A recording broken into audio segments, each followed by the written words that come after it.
streams too, right? Yeah. All right, brother. I will see you in 10 minutes. Am I good to send this message? Yep. All right.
Another dream about him.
Their bad side and they'll destroy you.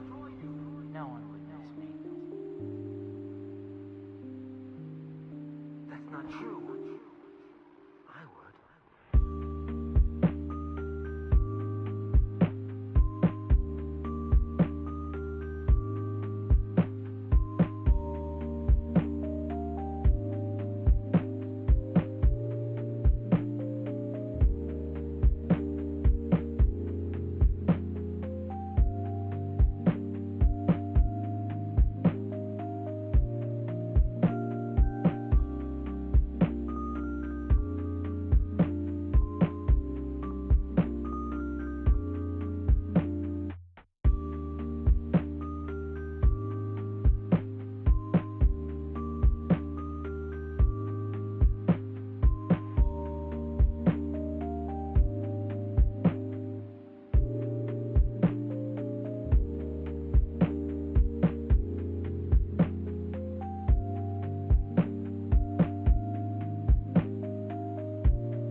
been having these weird thoughts lately.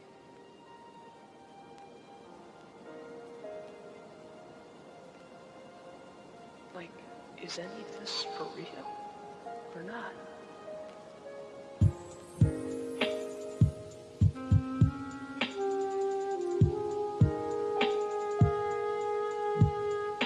Whoa! Gosh, looks kind of different now.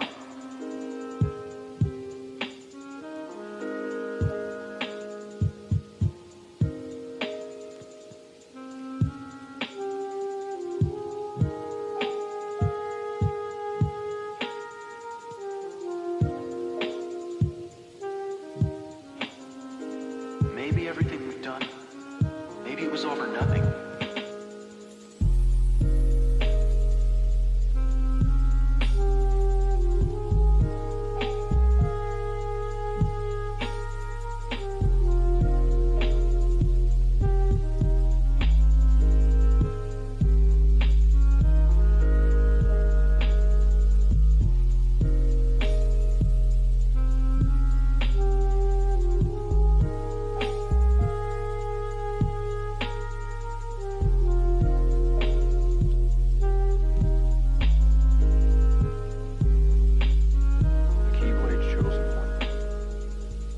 He's a lucky kid.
Okay. Here we go.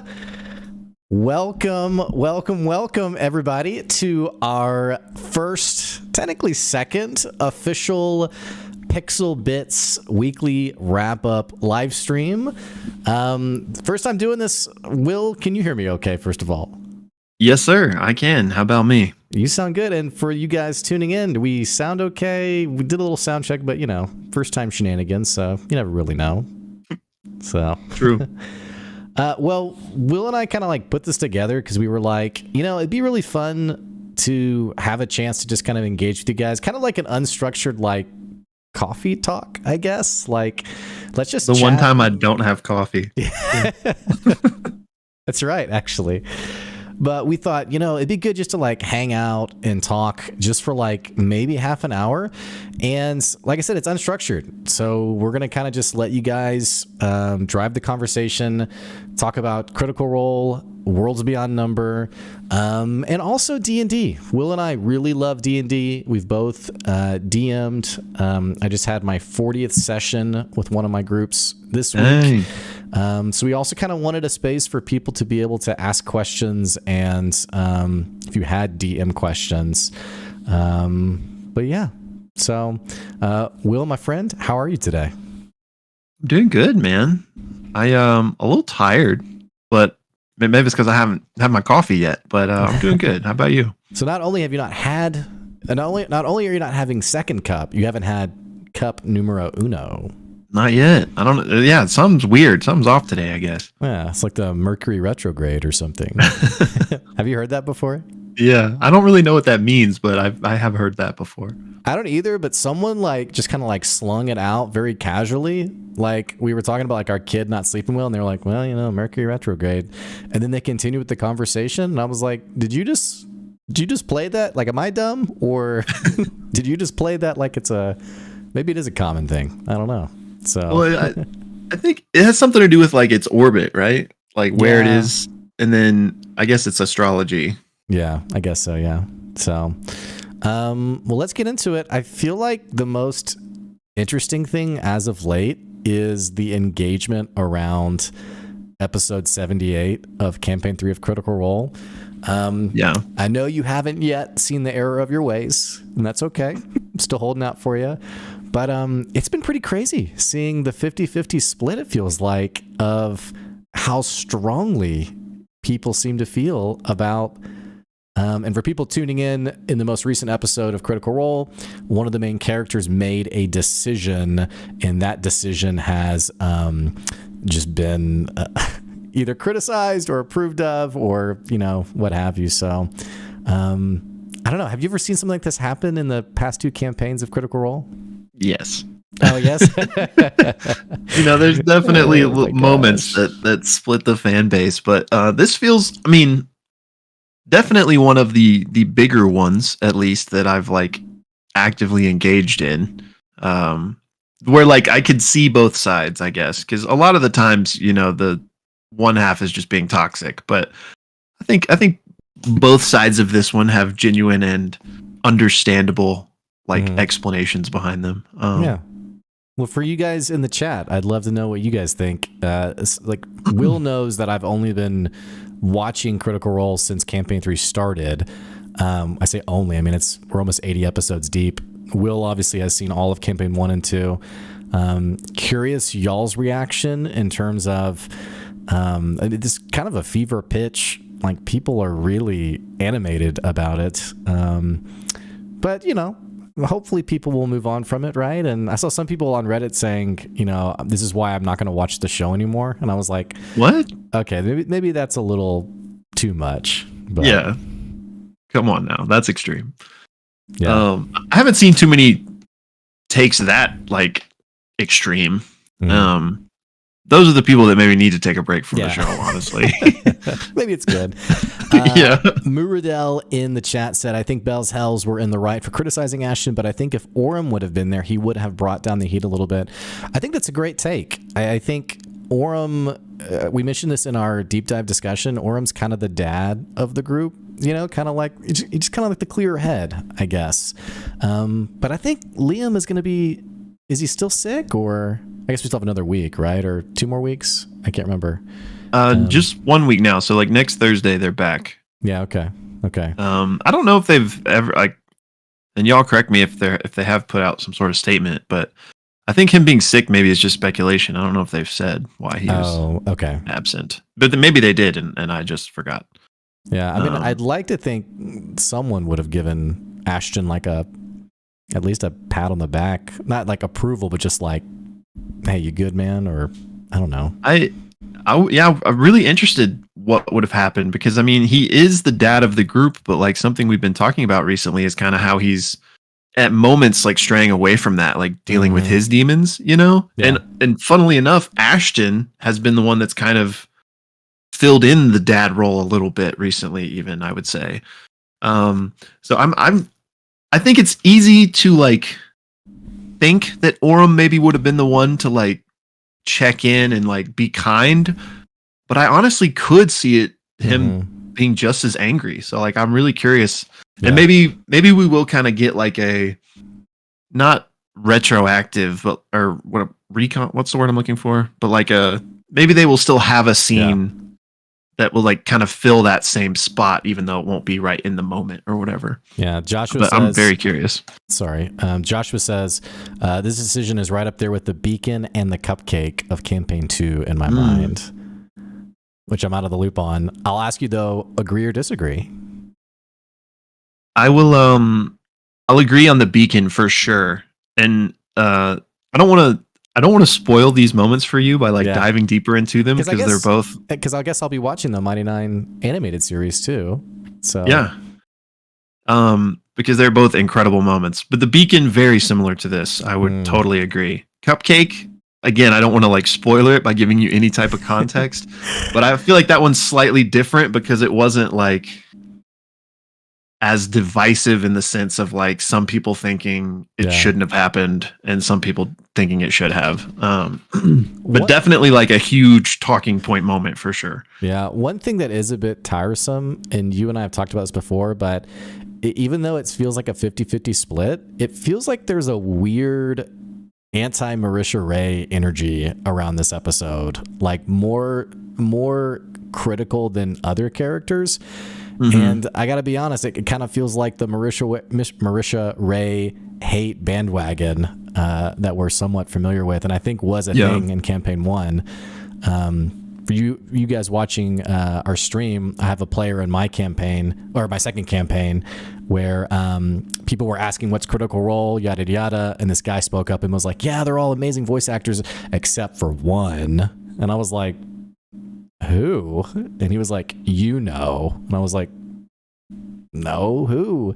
And he's like, "The only one who's there because he's married to the DM," and I was like, "Marisha Ray?" And I was giving him a hard time. I was like, "Come on, bro." And obviously I'm like exaggerating how he said it. He wasn't like a 12-year-old teenager in a dramatic fashion, but that kind of stuff makes me sad too. Is like, these are just entertainers just enjoying what they're doing, and I hate the personal stuff. Right. Same. So, but yeah, I definitely have seen some of that exaggerated Marisha ire in this situation is too, with a lot of people comparing the reaction to what Ashton did and the lack of reaction to what's going on with Laudna and Delilah. And I don't think they're comparable. So I think it's like a false equivalency to say like everyone got so mad at Ashton, but nobody's getting mad at Laudna. Well, I mean, I don't want to open up this again between us. There is, I think, merit to every person in the team has their demons.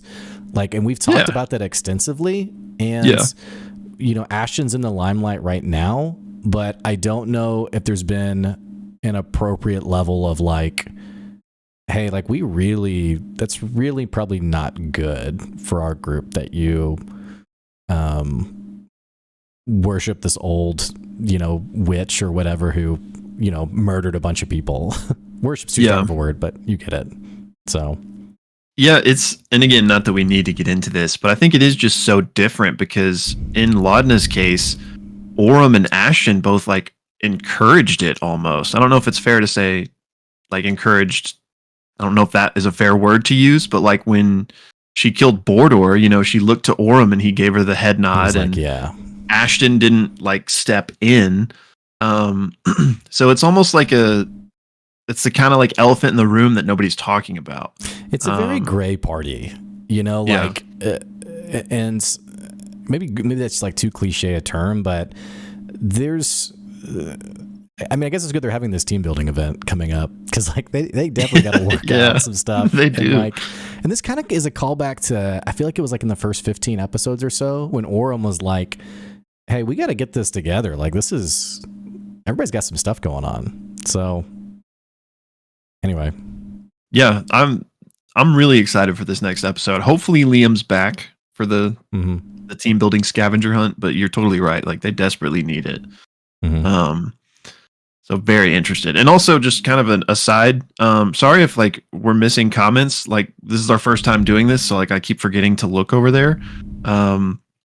But thank you for explaining retrograde. And also I have not gotten the Jawbone thing yet, but thank you for reminding me, because I do want to pick it up if it's not too late. I didn't know what that was. It's from the Fantasy High, Dimension 20. Oh, okay. That we've been watching. Yeah. Okay. So yeah. Okay, cool. Well, we put a poll into the channel. Who is going to be the big bad of Campaign 3? And it looks like this is very interesting, actually. So we had 4 options. We had Ludinus, Liliana, Imogen's mom, Otahan Thule, or a member of Bell's Hells. And coming in first place at 58% was Ludinus Deleth, which I feel like is the most obvious answer, but the power discrepancy is still like the biggest question mark I have of like, how are they going to fight this, you know, god of a mage, I guess, not literal, but in second place though, at 21% came a member of Bell's Hells themselves. Yeah, that's interesting. Which this has been kind of an underlying story tone of, can Imogen be trusted? We haven't talked about it recently, but that one episode where Orem like turned to Fern and was like, hey, if Imogen like goes crazy, you're gonna have to be the one to kill her. Yeah. You know, just very casually. Yeah. Which in my mind was when, you know, some of the most party dynamics was most interesting, but I don't know. What's your take, man, on the final boss of the campaign? Yeah, I mean, kind of what. Hopefully, you're okay with me calling you Moo, Muradel. I'm a big shortened name person because I'm lazy, but I kind of agree that I think it's going to be Predathos, but that may be in the form, like maybe it's fair to say Ludinus and Predathos are kind of like the same in a way, in terms of the big bad. I don't. I mean, Imogen certainly could have like a weird flip given her connection to everything. Laudna as well, if this Delilah thing manifests in a strange way. So I do think that like it is possible that like we could have a Bell's Hells big bad, but I really don't see that happening. As like like I could see an encounter or like a story point or a plot thread that like revolves around that, but I don't see it being the final thing. So my money is Ludinus / Predathos. Yeah, I think Predathos is. I mean, it feels like Ludinus has to be involved in some way, but also Predathos has been kind of like this Chekhov's gun, I guess, a bit. Like we have to be engaging in some way with it. But another question, we don't have a poll up for it, but something we've talked about that I'm curious you guys who are watching, how much longer do you think we have in this campaign? And this is something Will and I have talked about quite a bit. With it feels like we're heading to final boss territory or like final zone. Like it could be Ruidus. It might not be. We have this. It feels like we've had like these kind of like tiny missions. Like we had when the party reunited, Orem had a reason to. He was like, "Let's go," and they're like, "Well, let's go check on Keyleth first." And then it was like, "All right, let's do it." And they're like, "Well, you probably need some more power. You should head to the Shattered Teeth." And then they're like, "All right, let's go." And it's like, "Well, we should go talk to Grandma Mori, have a little team building event." So there's been these little things that have like popped up that have kind of delayed it. But very curious how much you all think is left in terms of either settings or number of episodes. Which, Will, I think you said you weren't really split either way on it. That it could go, actually, I don't put words in your mouth. What did you say about it? I mean, I feel like anything could happen, really, which I know is like a non-answer, but and this is like something we've talked about like throughout all of campaign 3 in our discussions when like we realized about Ruidus and Protothos, and we were only like 30 episodes in, maybe around about, and so we were like, man, like this feels like kind of the BBEG, but it's still so early. Like, what's the timeline look like here? And I don't think Matt even knows, because I think he's intentionally left it kind of ambiguous as far as to like, hey, there's no ticking clock right now, but like anything could kind of happen at any moment. So I think I think he has a plan for sure, and he's not strictly waiting on the players, but I think it's somewhat up to them kind of how this timeline fleshes out. But if you made me put a number on it, I would guess we maybe have about 30 to 40 episodes left. Okay. Which would put us a little bit, which would put us around campaign 1's length and not campaign 2's length. Campaign 2 was like around 150, right? Yeah, something close to that. Okay. JF Fate, maybe. I feel like it's only 50% through. There's a lot of stuff that needs to get some traction still, in my opinion. I kind of agree. But isn't it also true, like sometimes when they finish a campaign, there are just like threads that are kind of like left unfurled? Yeah. So I think that's kind of the norm, right? Yeah. Like, I mean, I know you haven't seen campaign 2, but you've seen all of the reunion episodes. So kind of in the same way that like those were pretty major like plot threads that clearly didn't get resolved in the main campaign. So yeah, I think it's entirely possible, and I'm expecting not everything to get resolved by the final episode, because they're certainly going to have Bell's Hells reunions, I'm sure. You know? Yeah. Joshua said C1 was 115 episodes, C2 was 145. I guess C1 was a little bit longer since a large chunk of it had not been streamed. C2, you mean? No, C1, since they started streaming around level 9. C1 was shorter though. Right. I'm saying I'm saying it was longer than 115 sessions. Oh, yeah, like in their campaign in effect was long. Yes. Yeah. And Ken mentioned not everything gets resolved usually, so yeah. Well, we're coming to the end of our stream, funny enough, already. Maybe it's going to be an hour. I don't know. But we wanted to also reserve a portion of our stream for just like general D&D, Dungeons and Dragons conversation. Give you guys an opportunity to share a little bit about maybe what you're playing, what kind of modules you're enjoying, and also create an opportunity for us to have a little bit of a back and forth on questions you might have about D&D. Now, Will and I are far from amazing DM experts. I've played in a campaign with Will as the DM. He's an amazing DM. And then, like I mentioned, I have 2 separate campaigns that I DM. One of them we've been DMing. I've been DMing for about 2 years now, around 40 sessions. So we just open up the floor for any either insights, questions you have about DMing or Dungeons and Dragons, or opinions you have. And while you're thinking about that, I'll go ahead. We did have a Survey Monkey up for people to put in any questions they might have. And I think every week we'll do this, and we'll just put on the post section of the on YouTube community, we'll have an option for you to put in questions there or just comments or feedback. But one question we got, and I apologize. Oh, this is from Andy, actually. Andy says, I'm attempting to become more comfortable running games. I have done a D&D one-shot in the past. I found myself being very, very anxious as it was something I'd never done before. And I was wondering if you had any recommendations on how to overcome the anxiety of a new DM. I want to run Candela soon, but I don't want to be as nervous as last time. Thank you in advance, Andy. What are your thoughts, my friend? That's tough because, like, I feel like it also kind of depends who you're playing with. Like, I'm assuming they're playing with their friends. In which case, I would say there's nothing to be nervous about. But I know, like, I get nervous every time before I DM, and I play with my friends too. But it's just like once you get into the groove after like the first 10-15 minutes, that kind of like washes away. I wish I had more actionable advice, because I know exactly this feeling that they're talking about. But at least for me, like, the more prep I did, the better I felt about it. But even still, even if I had done a ton of prep, you know, like 2 hours before, I'm like, I'm not ready. Like, yeah. I haven't had enough time. But I don't know, like, try not to worry about it, because especially if you're playing with your friends. I mean, if you're playing with like randos, who knows? But if you're playing with your friends, they're not judging you. They're there to have a fun time. Like, you know, just try to get those worries out, because you're the only one that has them. It would be my advice.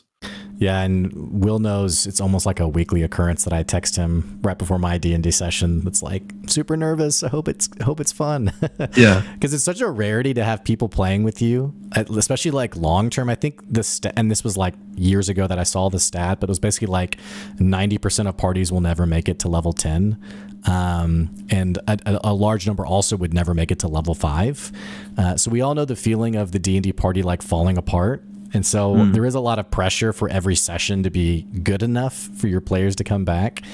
But I really agree with you. I mean, I think a lot of times that anxiety and pressure is self-created. I know, talking to my wife, Joy, because she's one of our players, after a session, I'll be like, hey, was this fun? What'd you think about this? And she's like, yeah, it was great. And like things that I thought were, that I was nervous about, ended up not being a big deal. Yeah. I think something else too, you mentioned this kind of already, but like, depending on who you're playing with, I think like setting expectations, like we talk, not we, but like it gets thrown around like the Matt Mercer effect. I've found that most players don't actually expect like a world shattering story. And sometimes I feel like that Matt Mercer effect is kind of like a self-fulfilling prophecy of like, they're going to expect me to be Matt Mercer. Like, honestly, none of my players have ever heard of Matt Mercer. I mean, one of them has, and a couple of them like now in playing D&D have gotten involved in Critical Role, but most of them have no clue. So I think setting expectations and also like setting yourself up for success by just being mindful, like going to Andy's question about Candela, and maybe you can speak to this. My impression of Candela is that it's very heavy story content, which it might not be. But if it's my first time, if it's my first time DMing, I would be more akin to put my players in a cave with goblins than I would like some kind of, cosmic horror, which again, I don't really know if that's the case with Candela, but you might disagree. I don't know. What do you think? I think it just depends. I mean, that might be more comfortable of a wheelhouse, like the creepy horror aesthetic. But I get what you're saying. But I do think that I guess it depends on the game, right? But I think Candela generally would be considered more story focused than 5e, because some people play 5e and they don't care about the story at all. True. It is like very heavily woven in with Candela. Well, and I think about like Curse of Strahd is a very challenging, and there's elements of it that are very tedious. Like because there's like hidden traps and like hidden monsters, like a mimic, it can feel kind of clunky as a first time player. And so I think sometimes your prep, it's just as important to think about what's going to be palatable to your players. Which, like you said, if they want something like Candela, or if you have a group who maybe they've seen Candela and they really want to experience something like that, I think it's an easy win. But I think sometimes the whole prep conversation, it's just like, get an easy win first before going for the heavy stuff. Yeah, totally. And in talking about this, I feel like I now have a more actionable piece of advice for that anxiety, is because at least for me, a lot of it came from, what if I'm not ready, like for something they throw at me, or what if I freeze? So one thing I did do is I always had one NPC ready that the party like did not know about, like a brand new NPC. And I had one like kind of insert anywhere event. Now that event could be like a quest, or it could be just something that is going to happen. So I always had those two things built that were not related to the current happenings in the campaign, so that if something did come my way, I could be like, okay, here's an NPC that I can throw in. I've already designed their personality. I already know like what they want, what they're gonna do. So like I can play that character and throw them into any situation. And similarly, an event that I know that's very, very vague, but it changed from session to session what I would have planned. But having those types of things to fall back on, even if you are thrown into something that is like completely like your players do something completely out of the blue, it's nice to be like, okay, well, I can at least throw this at them and stall if nothing else. Yeah, and I think also with that too, it's okay for your players to, and I'm gonna kind of like speak out of both sides of my mouth here, like. On one side of things, I try to not let the players know how the sauce gets made. But on the other side of things, like it's okay to be transparent and be like, I don't know. Like I've had players be like, what's this person's name? And I'm like, it is, you know, and then I had a player most recently who she's a druid who she's been casting Speak with Plants. Like it's been a central piece of the campaign. Well, in our most recent session, they're in this big city, and the city has this massive, kind of like Sun Tree-esque thing, but much smaller scope. But it's called the Aegis Tree, and it's like been alive for 1,000 years, like this vestige of all these different things. And like immediately meeting it, she goes, I want to cast Speak with Plants on it. And I was like, yes. Oh God. This is a very obvious thing that you would do, and yet, and she just like read me immediately. She's like, you have no idea what it would say. And I was like, let's save that for next session. So I think stuff like that it kind of builds camaraderie and it's fun for people. Yeah. So yeah, certainly. Okay. Moo said, what happens behind the DM screen stays behind the DM screen. Yes, but I also love how Brennan does like the over in front of the table rolls, which I've used sometimes. That's really fun. Brewmancer mentioned I always start my campaigns at level 3, which I think is also great advice, because level 1, it's very dangerous for your players, and also there's not as many options. And then Ken said, Pixelus AP win. What does that mean? What's an AP? Actual play. Oh, yeah. Okay, cool. And then Brew mentioned I create a name bank for NPCs. Yeah, absolutely. One masculine, one feminine, and one gender neutral. Yeah, I think having that stuff on the side can be really great too. So yeah, certainly. Well, we're at the end. This went by really fast. Yeah. Anything else? Yeah, go ahead. I was just saying, anything else you'd add about D&D before we kind of start to close? I mean, not just vaguely, not just like in general. Nothing coming to mind, but I was just gonna say, yeah, this did go by really fast, but this was kind of just an experiment, a test for us. So like as we go, maybe we go longer, we try different things, but yeah. Okay. Well, thank you guys for watching today and for chatting with us. Again, we just wanted to do something like this for y'all to kind of hang out with us and us have an actual conversation. We're going to do it every Friday at 1 o'clock Central Time. So if you got half an hour, you got a lunch break, you can jump in and join us. A couple of announcements real quick. We have our next Worlds Beyond Number episode coming soon. I think Will and I are going to record that today. You got to get into our Discord. We have so much chatter and conversation that's happening in there about the latest episodes and just random D&D stuff. And then also Sundays, we have our Sunday Fun Day. We have our watch party on Sunday evenings. And we're officially in December, my friend. So I haven't checked with you on the movie, but I have an idea for Sunday night. Unless you already chose it. Did you already choose it? Okay, cool. I have not. So, yeah, what were you going to say? It just left me. I did have something, but it left me. This isn't it, but I will say, y'all gotta start watching Worlds Beyond Number if you aren't yet. I'm gonna keep saying this. Good. I know you guys are probably tired of me saying it, but yeah, we have an amazing Critical Role community, and I would love to, build up our Worlds Beyond as well because it is so good.